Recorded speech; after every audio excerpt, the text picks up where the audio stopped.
All right, guys, welcome to another episode of Better Body Radio. And today we are joined by Charlotte Fisher, an in-person and online nutrition coach, educational speaker, and owner of Charlotte Fisher Nutrition. Charlotte's formal study led her to attaining a Master of Sciences in Sport and Exercise Nutrition. She then went on to work as an intern at Mac Nutrition before getting on board as a full-time nutritionist. It's after this experience that she took the plunge in March of this year to go self-employed. Charlotte is now in training for an ultramarathon, potentially slightly paused for the moment given the current COVID situation. And she has a fantastic insight into co-managing performance alongside body composition goals in tandem. Charlotte, welcome to Better Body Radio. Hi, it's really nice to be here. It's so nice to be able to chat to people within the industry and kind of be thought of as a bit of an authority figure. I still find it weird that people want to talk to me. Yeah, people on a podcast, why? Yeah, it's funny because I literally had Florence Seabright on yesterday. Yeah. And guess whose name came up again? Oh no, not mine. I know. There you go. So it's a bit of every single one of the guys I've had on who are MNU certified, pretty much all of them said get Charlotte on. So that's exactly what we're doing. So it's always nice to be recognised. So it is, yeah. It's nice to kind of, because we do work very much behind the scenes at Mac Nutrition. So, did when I worked there. So it's kind of nice to be able to do my own thing now. 100%, because I know that Martin is a very good front figure for the business, and he definitely takes the spotlight for sure. So yeah, he is fantastic. He's a brilliant nutritionist. But yeah, I think loads of people ask me at events and stuff, or did ask me at events and stuff, if I was the videographer. It's like, no, I actually have a master's degree in nutrition. I just learned how to do this because it needed to be done by somebody. So that's called being resourceful, right? It's got to be done. Yeah, people don't realise Billy and Amy are nutritionists as well. They both have master's degrees in nutrition. So we all do nutrition work behind the scenes, but obviously Martin is the figurehead of the business. With all of that charisma and persona, there you go. Mm-hmm. Cool. Yes, exactly. So let's dive into question number one, shall we? Okay, go for it. Wonderful. So you recently took the plunge to go self-employed, and obviously your previous job was working at Mac Nutrition alongside the likes of Martin McDonald and Sarah Duffield, who I'm sure was also a fantastic nutritionist as well. How has that experience informed the way you practice as a nutrition coach? I think a huge thing that I took away from Mac Nutrition was practicing with integrity.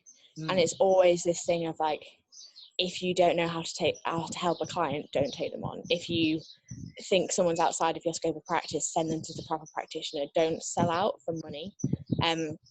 So many people finish their nutrition degrees and realize that there aren't really any jobs in nutrition. If you want to do nutrition, 9 times out of 10, you're probably going to have to go self-employed unless you're a dietitian. So loads of those people end up doing things like being Weight Watchers or Slimming World coaches or selling supplements or those kind of things. And it's just a bit of am I comfortable with this? And am I comfortable with this image that I'm portraying? And that's a huge thing that I've taken away from it. So being a practitioner who practices with integrity and just generally questioning things a lot more and thinking about things a lot more and thinking very laterally. So someone might come to you and go, oh, I eat loads of chocolate. And it's as some practitioners would be stop eating chocolate then. But then it kind of misses the whole but why are you overindulging on chocolate? And what does that do for you? And is there something in your life that's missing that we need to address? And that'll sort out the chocolate problem. Those kind of things. It's just taught me to look at the bigger picture when it comes to nutrition, and not just kind of focus on exactly the details that are in front of you, digging a little bit deeper, being curious. That's a good word. Yes, I think, who else was it? Louis. Louis also said the word about being curious. This must be a Mac Nutrition thing, because obviously I think Louis was also former staff as well, right? He was, yeah. So Louis and I were recruiters as interns. And so we had our interview day together. We were on the same little intern intake, and they told us there was one job and they ended up hiring 3 of us, obviously. But they offered Louis the job, and Louis and I were still chatting at this point. So I knew that he'd been offered the job, and I was like, it's fine. I'll just wait for my rejection email to come through. And then it never came. I was like, oh, they said they'd let us know either way. So I'm kind of sad about this. So I messaged Martin on Instagram and I was like, will you just tell me? Because it's been 3 weeks and I don't know what's happening. And he's like, it's not a no. It's like, so is that a yes? And he's like, it's not a yes either. I was like, I don't know what's happening. And how old was I then? 22, 23, 22-year-old Charlotte was just going to bed like so anxious every day because I was like, I don't know if I've got a job or if I need to start looking elsewhere. And it took them about 2 months to get back to me and go, you've got a job. And they ended up offered all three of us. There was 2 more of us that they kept hanging. And 3 of us got a job, which is quite cool. So yeah, Louis and I work together, and he is now with Amelia, which you know. Right. Yeah, it's very cool. I think that's so true about the idea of thinking critically and just being curious as well, though, because I think a term I like to use with clients as well is, like you said, taking the chocolate example, like you just said, they may be like, well, I feel like I, crave or always want to eat chocolate all the time. And we'd refer to that often as what's called the secondary food. It's not actually the primary food. The primary food is this idea of, right, well, what are you trying to avoid or escape from, or what feelings are you trying to numb by doing this action, for example? So I think that's so spot on, because it's really ever about the thing. It's like, it's the thing that drives the thing that we're trying to get to. So yeah, exactly. It's the kind of the underlying stuff. I think Louis and I had a lot of these qualities before we joined Might Nutrition, and then they were just allowed to. So it's probably the reasons we got the job. Is just I walked into the interview and told everybody else in our little presentations that they were wrong. And I think that went down quite well. We had to do a little presentation on what is of 3 things you could do to improve health through nutrition, and everybody focused on weight loss. And I was the last person to do my presentation, and I basically stood and was like, so I know that you've all spoken about weight loss, but I think that's kind of like missing the bigger point. So I think you all need to like think about that a little bit. And yeah, I don't know how well that went down, but I got the job. So well, there you go. It worked out in the end, right? It's one way to do it. Just tell everyone that they're wrong.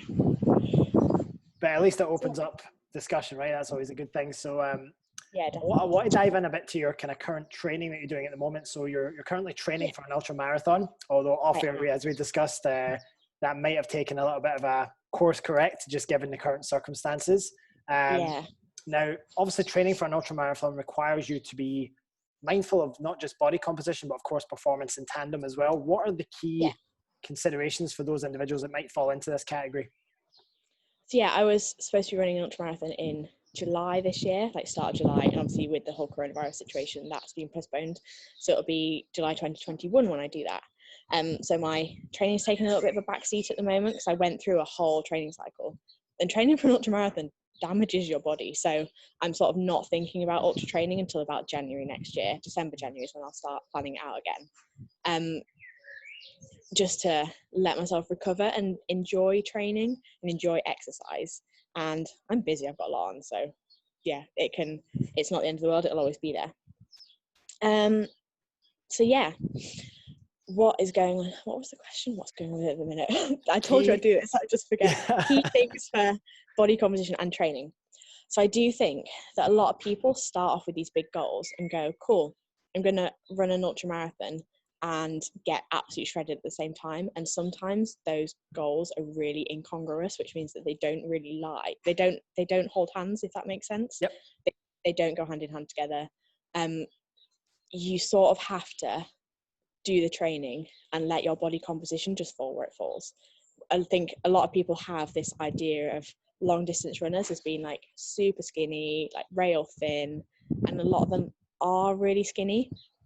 But I do think a lot of just sort of, I don't want to say naturally skinnier people, but there's people that just maintain their body weight at much lower, kind of effortlessly. We all know those people who grow up with like really long, lanky limbs, and they're always kind of lean.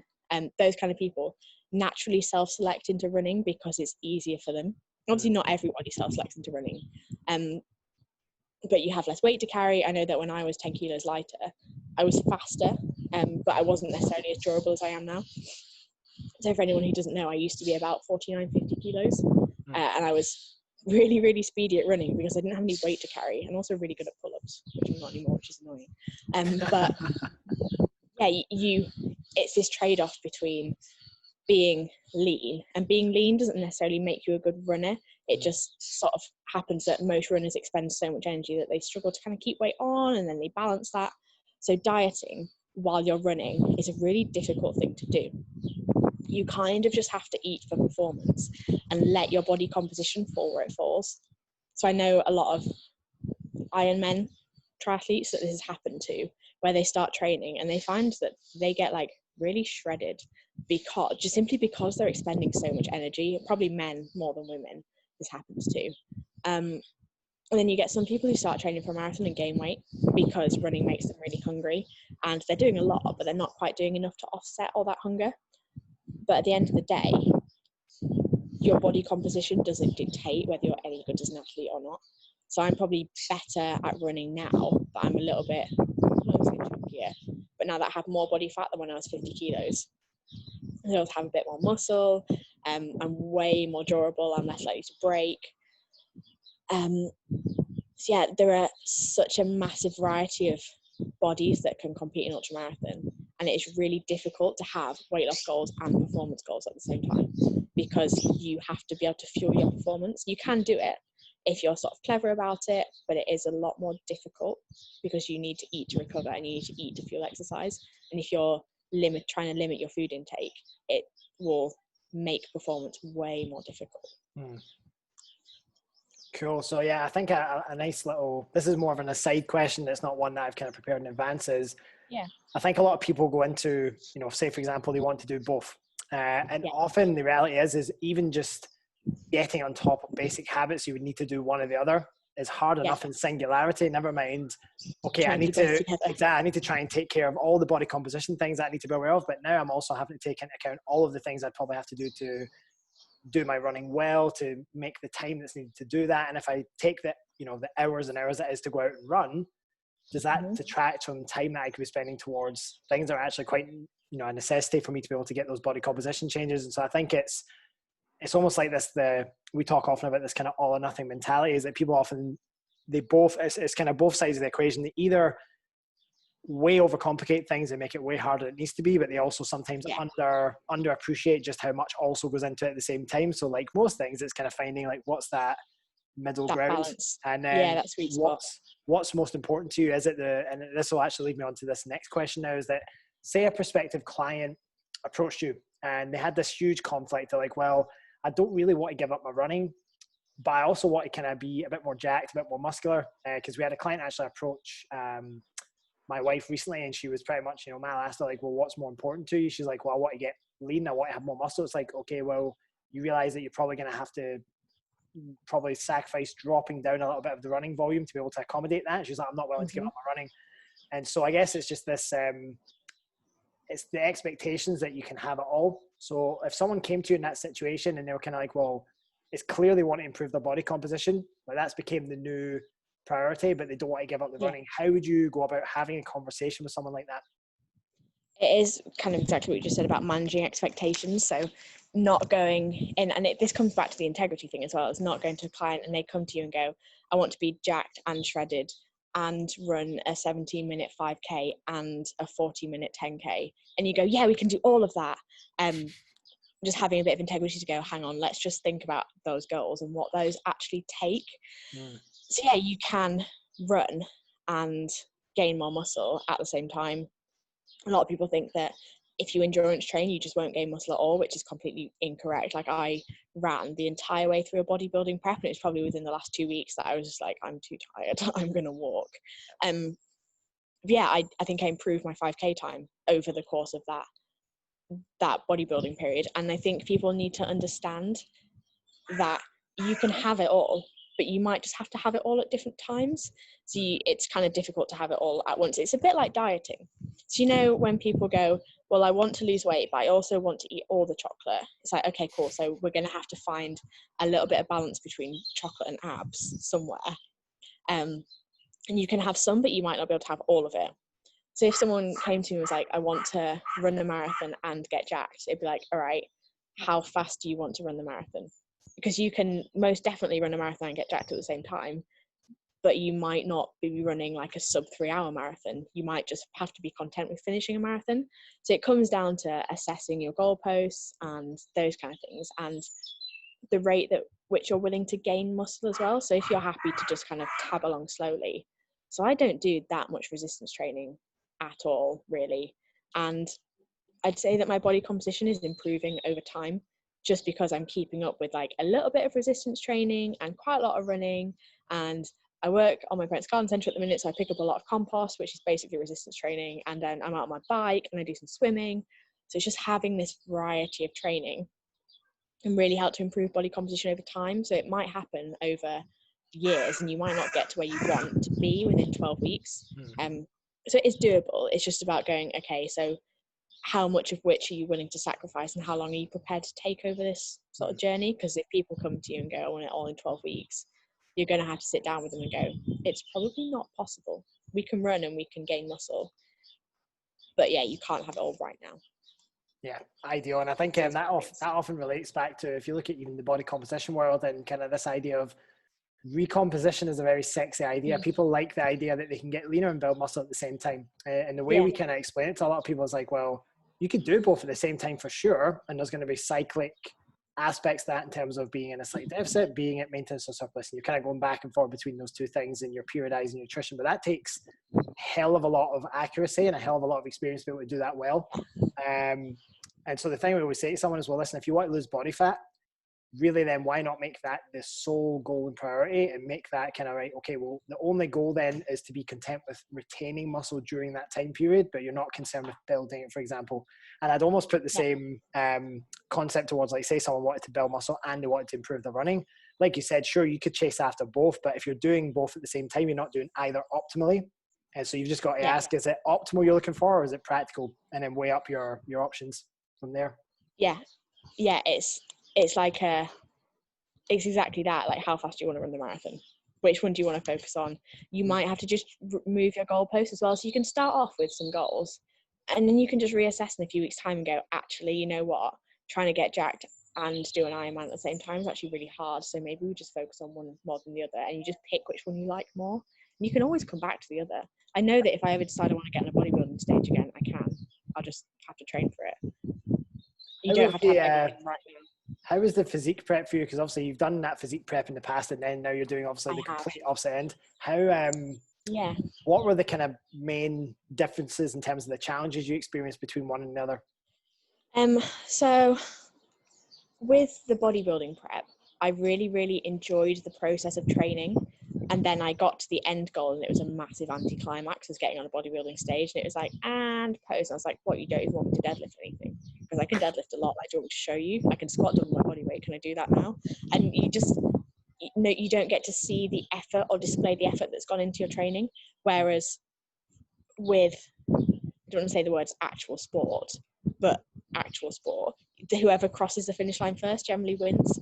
And whoever has the best performance generally wins, as opposed to it being super subjective, like things like bodybuilding. And I've done a lot of subjective sports in the past. So I was a gymnast and then moved into diving, so I'm kind of used to that subjective aspect, but it's still just on performance, not what you look like or how pretty you are. So yeah, or how straight your hair is or how good your tan is. Like, it doesn't really matter. So I enjoyed the process of bodybuilding.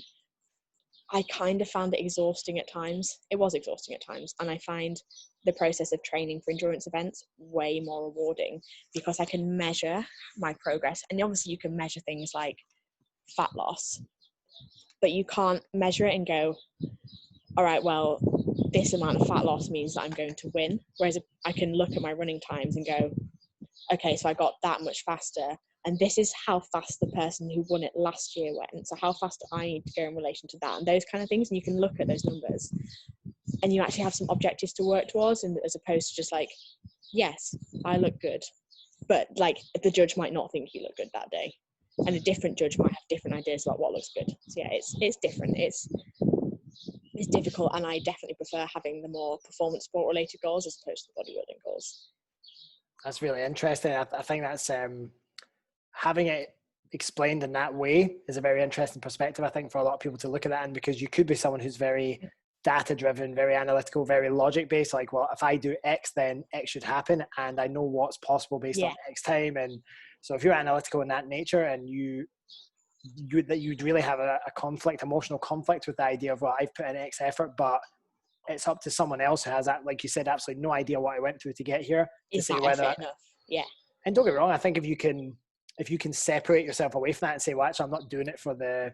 I'm doing it for what I got from it, which was the challenge, the discipline, all those things you can pull from it. But like you said, I think if you're not able to, I'm one of those person who wants to win things. Yeah, and so I guess I don't kind of see the point in entering something if you're not going to try and win it. That's probably a really unhealthy attitude to have. But you can get really lean and get all those things without entering a bodybuilding competition. Like the whole aspect of competing for me was like, I want to win this thing. And then I realized that like there is rules, but there's also no rules. And yeah, I just found it, you can apply that data to things like dieting. It's like, okay, cool. So if I create this calorie deficit over this amount of time, I'll lose this much weight, which should make me look like this. But you never really know. Yeah. And because it's difficult to measure muscle gain, and you can't go, okay, if I lift X weight over X time, I'll gain X amount of muscle. Yeah, so it is different. Yeah, you can get a lot from bodybuilding competitions, and people do take a lot from them, but I just didn't, and I probably won't do it again. In short. Yeah, that's fair. I think it's interesting because, like, if you're going into, like, say, a competition, unless you're able to go in and kind of be like, right, well, I'm doing this for the process and everything that the process gives me. With that said, I also think as well, you shouldn't go into something if you're not planning to win it either. So I think, like you said, that mentality. Or at least planning to do your best. 100%. And, you know, rather than just going in kind of like, oh, well, I've already lost anyway, because that's also not healthy either. So yeah, I think the psychology behind competing is probably one of the most interesting aspects of it, for sure. Oh yeah, definitely. I think the psychology behind any athlete is really interesting. It's like, why do we push ourselves so hard for something that ultimately doesn't really matter? If you think about it, does it matter how fast you can run a marathon? No, because we don't have to hunt anything. We don't have to outrun any gazelle to try and eat them. So it's like, it's this weird thing that society rewards, and I'm not really sure why. We just decided that these people are much better than some other people. So if people, I think I've heard it referred to before as if we had like a couch potato Olympics. It might have been Eric Helms that talked about this. Like if society valued people that were really good at sitting on the couch, then that could be like, and we might have a couch potato Olympics, and that'd be like, oh my god, these people can sit on the couch for so long, they're so good at this. Like, it's weird what society values if you think about it and break it down. Yeah, it's that's a whole other topic around different constructs and societal constructs and everything else. But I think what's super interesting about hearing your perspective on doing both is that almost by doing one, you've kind of been able to say, well, I know that's not something I necessarily am that passionate about. So it's allowed you to chase something else you are much more passionate about to a greater degree, which I think that's also kind of cool as well. So yeah, awesome. Sometimes you have to try something to realize that it's not what you want. And I've done this. I used to work as a chef, for anybody that doesn't know that. And I was like, you know what, I really enjoy this, but it's not my forever career. And then like Mac Nutrition, I really enjoyed my time there, but I realized that it wasn't my forever career, and you're allowed to change your mind. I think a lot of people get stuck in the cycle of like, well, actually I committed to this goal and now I have to do it. And if you change your mind and you go, actually, this wasn't what I thought it was going to be, you can just pick a new goal, and you can just change the goalpost whenever you want to. Brilliant. So let's dive into some specific nutrition strategies around endurance athletes. I'm very interested to hear your take on this. So there are many different nutrition strategies for endurance athletes they can implement in terms of aiding their performance, recovery, body composition, and some of the ones that would include, for example, low carbohydrate availability strategies. And, you know, the carbohydrate focus is something that tends to get looked at a lot in endurance sports, whether you should, whether you shouldn't. And so you could use strategies like recover low, sleep low, train low. So one thing I was very keen to hear from you today is, could you elaborate a bit more on the importance of energy availability with endurance athletes? And maybe for those that don't know what energy availability means, kind of just explain what that is to them as well.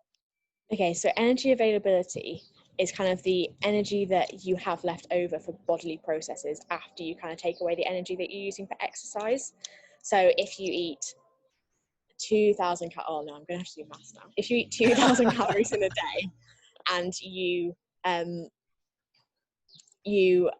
are expending X amount on exercise and X amount on movement and things like that, and I think BMR is in that formula somewhere, and basically how much you have left over at the end of the day.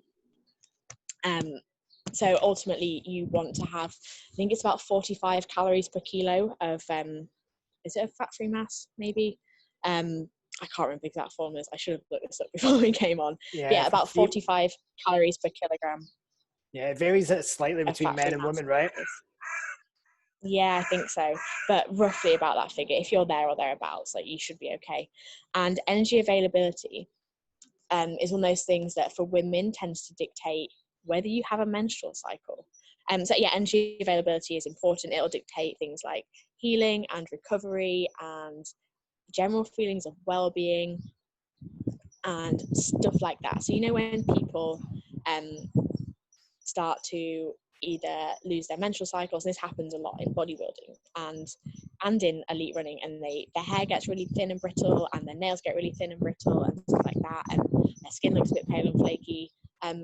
That's probably due to things like low energy availability, because they just haven't got this leftover energy after they've used it for all the other stuff that they're doing to repair themselves and to kind of to function properly.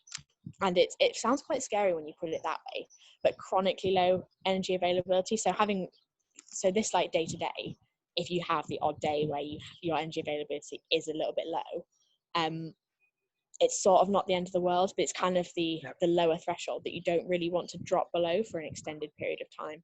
Kind of like if you think about, I don't know if you've spoken about macros and kind of fat and optimal levels of fat for health within a diet on this podcast. I'm sure it'll get covered at some point.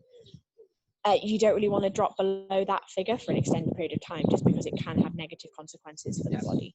So yeah, for endurance athlete, it's something that it can happen very easily and by accident. So you might have heard of like the female athlete triad, or it's now more commonly called REDS, which is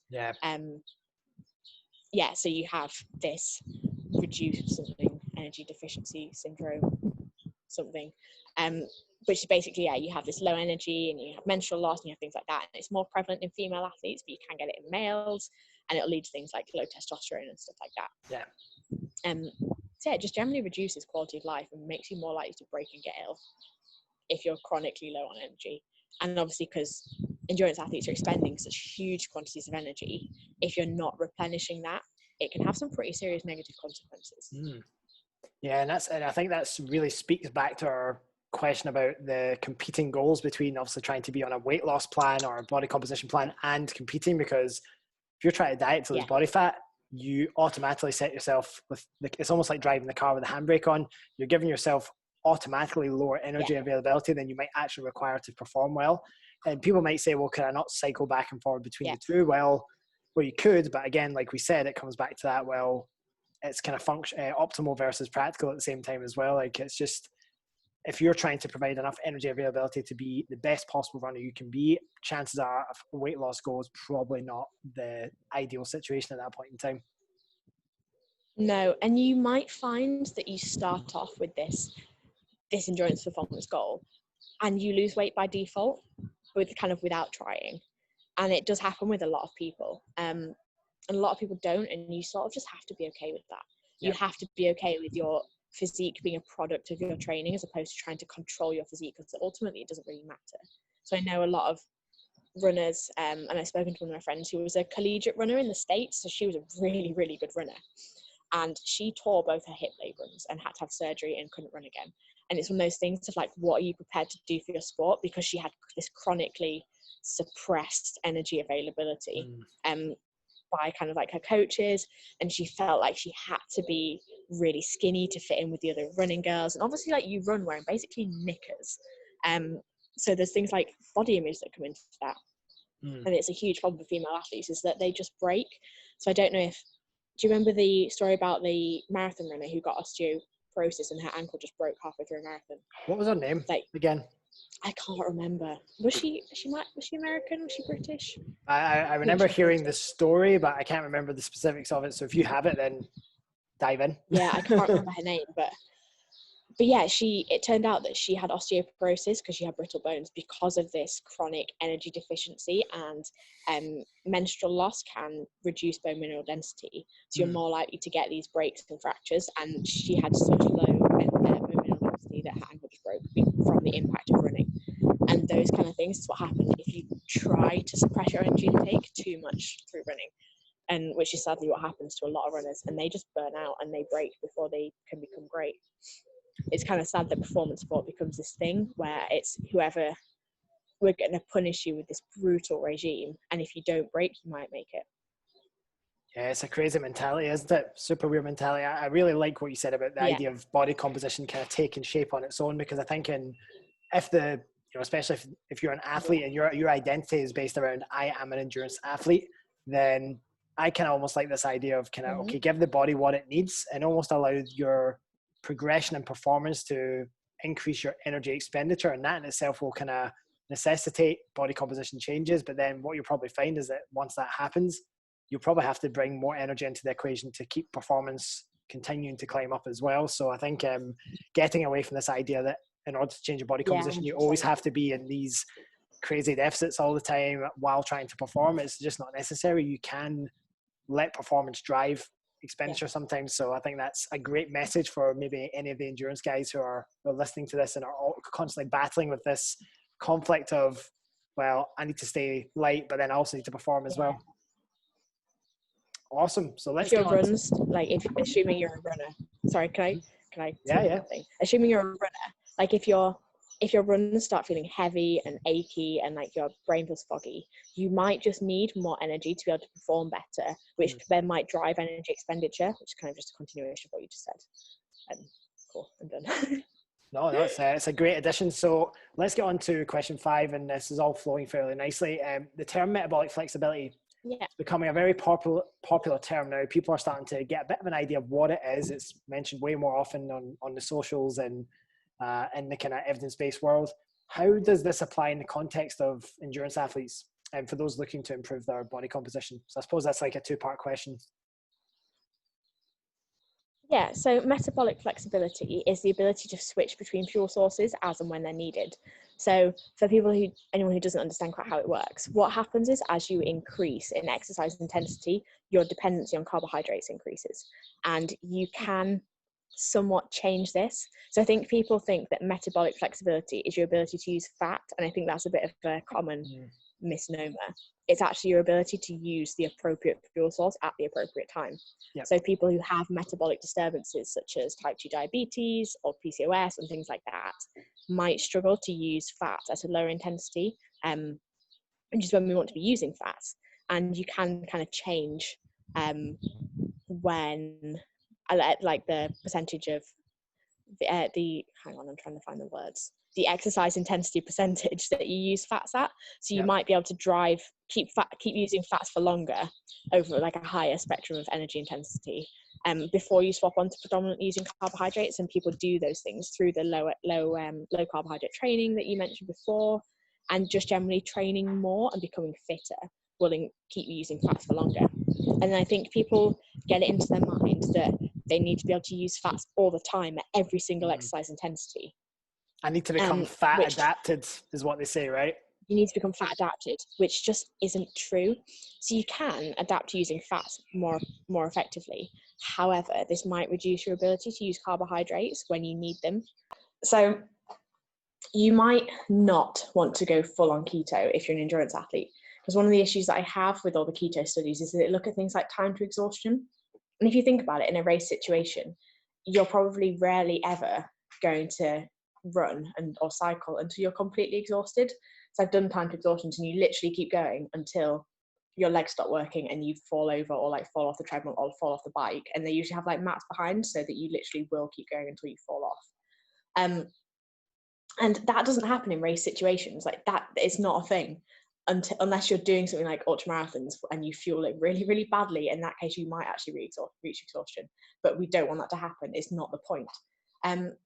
So in actual race situations, like think about the Tour de France, they have breakaway groups and they have end sprints and stuff like that, where there might be a sprint finish for the line. And becoming more fat adapted and better at using fat can actually reduce your capacity to use carbohydrates. And carbohydrates are the sort of fuel source that we're going to use for those end sprints and breakaways and trying to break away from a group and those kind of things, like little kicks of speed. So if you can't tap into those carbohydrate sources as easily, then you're not going to be able to utilize those kind of little sprinty bits that you might want to do during a race. And it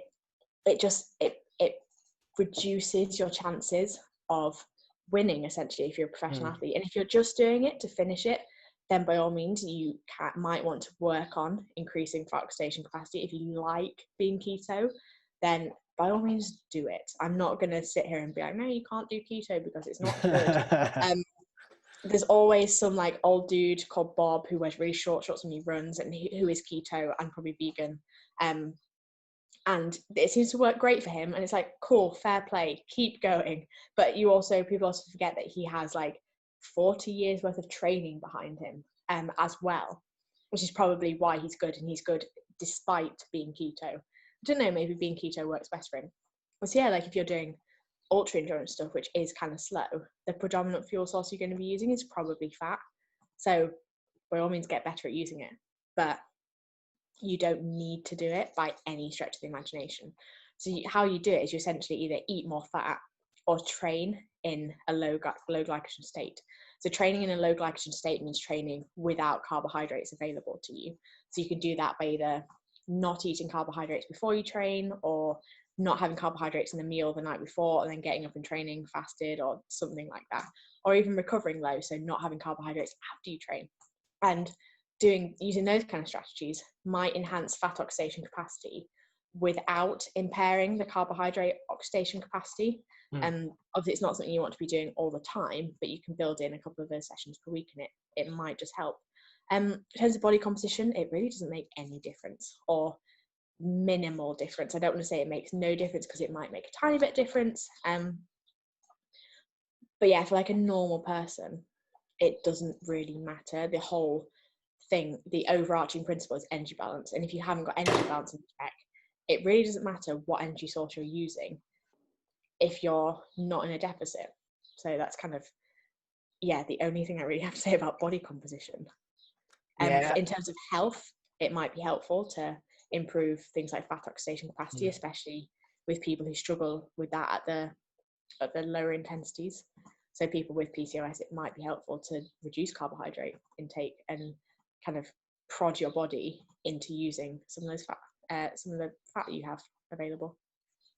Yeah, I think what we've seen now from the body composition world, and in a way it kind of works with some of these populations that you just mentioned, those who are maybe struggling to utilize or to have fat oxidation at those lower intensities, is the idea of matching nutrition with training stimulus as well, which is not necessarily a bad strategy. I mean, a lot of the more elite physique guys will do this often. They'll kind of do, right, okay, on days where I know I'm just doing my recovery work on my low intensity cardio, I'll tend to have a lot less carbohydrates available, and so they might do, and this is unfortunately where the whole bro thing of, oh, well, fasted cardio is best. Well, no, it's not necessarily best for fat loss when everything's equal, but it's just an effective strategy for them, given that it's a lower day of carbohydrate intake, and so they find that seems to just feel good, and it matches up well with the activity. But that's not to be confused with, for general population, you know, Susie Muffin top, changes in body composition. Just want to generally change their body composition. So I think it's just being really important that it's kind of like, I use the CrossFit comparison because I used to compete in CrossFit, is it's like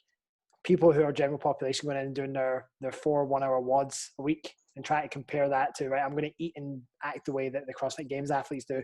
It's two completely different beasts. And at the end of the day, the strategies they put in place is because they're eking out that kind of 1 to 5% extra. You don't need to do that. Definitely. So even people like me, and I do quite a lot of training for like a normal person, but I still I'm a normal person. I'm not a professional athlete. And I think a lot of people get too wrapped up in these micromanagement of all these tiny strategies. I think you said it at CoFit, and people trying to major in the minors. I think that was a phrase that you used. And people do that. It's like, no, you just need to eat some food and go running and do those two things first, and then we'll get better at those things. But if people don't put these basics in place before they try and optimize them, like standardize things before you try and optimize things. So don't try and put in these train low protocols with like matching up exact energy requirements on exact days. Like, eat some food and do some training and see what happens, and then build from there. Put the foundations in place before you try and build on them and make them better. And people just miss those points a lot. It's kind of like, what supplements should I take? Do you eat protein at every meal? No. Let's go do that first. Do that. That is a supplement that you need to take. Protein at every meal. Protein powder? No, chicken. Eat your damn food. Yeah, people are massive. Yeah. Awesome. Yeah, and eating enough for people, for endurance runners, is often a thing. Like, but I feel so lethargic. Maybe I'm low on iron. It's like, no, maybe you're low on food. Yeah, just that low hanging fruit. It always comes back to haunt people. And I think the problem is because that stuff's not sexy, and because it actually, I think it challenges kind of just a very basic level. Listen, it's going to put the spotlight on the things that you're not doing, and rather than addressing that, you're looking for ways to meander around it. But no. Get around it. No. Yeah. deal with it, go and back to then the we can easy go to other bits. stuff. Yeah, Awesome. I feel like a lot of the coaching that I do now is just going to people. They're like, oh, but this isn't happened. Like, we need an advanced strategy. And it's like, okay, are you eating any fruit and vegetables? And they're like, no. And I'm like, cool, let's do that. And I feel like the majority of my coaching is telling people to eat more fruit and vegetables. And it does a lot of wonders for a lot of people. Yeah, I can relate to that, because I definitely preach on the sheer lack of fruit and vegetable intake that majority of people have in their nutrition when they approach for nutrition coaching. It's I'd say alongside insufficient protein, that the whole veg and fruit thing it's right up there for sure. It's just so easy to do and people don't do it. But yeah, it's those minor things that people just don't see or don't want to see. And that is a huge kind of psychology thing of like, oh, but I don't want to criticize what I'm already doing. So let's look for new things and try new things to add. Definitely. We are going to dive into, Charlotte, the quick fire round. Oh, good Lord. Go for it. Everyone has the exact same reaction. They're just like, oh my God. Johnny was like, I'm not sure what's coming. Johnny was like, I'm scared. I was like, you should be scared. But no, I'm it's just, scared. no, all good. It's literally just random fun questions. And it's just a way for the listeners to get to know Charlotte in a bit of a different way from Charlotte the nutritionist. So let's see how we handle. We try not to get burned along the way. All right. Donuts or cookies? Cookies. Preferably chocolate chip. Oh, there we go. Specifics. Puzzles or board games? Puzzles. A good 1,000-piece jigsaw is a good way to go. Yeah, they're very popular during lockdown at the moment as well. I get too competitive with board games. I shouldn't be allowed to play them. I can just imagine Monopoly. If I lose Monopoly, I will be like, no, it's fine. And then I'll get sulked for a little bit. There we go. There we go. Best ice cream flavor? Oh, wow. Lemon curd. If you've never had lemon curd ice cream, you need to have it. Oh, that my wifey would appreciate that, because she likes lemon anything. So for sure. Mars or Snickers? I'm not really a huge chocolate bar fan, so I probably wouldn't go for either. If you offered me them both and when you have to pick one, I'd probably have a Snickers. It's because of the nuts, isn't it? Yeah, I think so. Just a little bit tastier. There you go. Interesting fact most won't know about you. The Queen has seen me in a swimming costume. There you go. How random. Tell you what, that question has to stay in. I think all the quick fire rounds, because you get some cracking ones coming out so far. Yeah. What scares you the most? Being a disappointment to other people. So it really scares me that I'll disappoint my clients and I'll disappoint my family, those kind of things, and I just won't meet people's expectations. So yeah, I think it's this fear of disappointing people and fear of failing. That's my biggest fear. There you go. What excites you the most?